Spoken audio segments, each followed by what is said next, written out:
Hi guys, it's me again. I'm going to show you how to seal a bag once the zip lock or the bag has been opened and it won't seal again.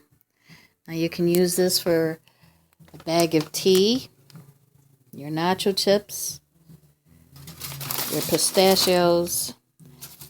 You're going to need a piece of foil.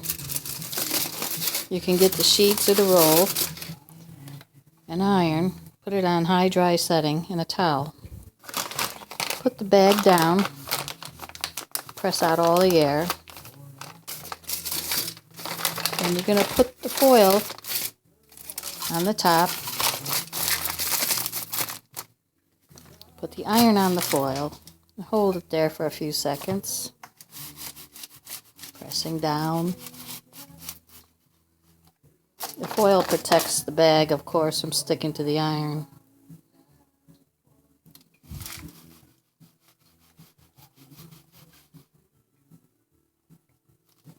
Each bag is different, so you never know. Looks like it's sealed to me. It worked. And you just open it again. I'm going to try a different bag, the nacho chips. Press out the air. Put the foil over it. Put the iron on it. They do have Seal-O-Matic bags, they do have Ziploc bags, they do have Tupperware and plastic containers out to put all this in. And that might be a better solution.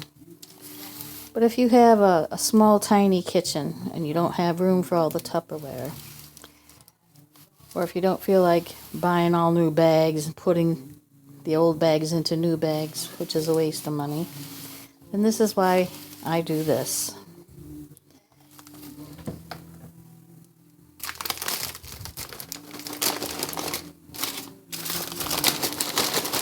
Just a few seconds.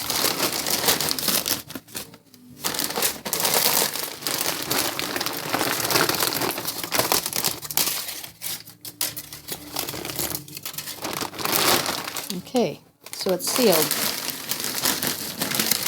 You can do this with anything that comes in a bag that needs to be reused. Some plastics are different. Like this tea bag from Harney & Sons. I wouldn't set the iron on it for too long. So it's trial and error. Thank you for watching.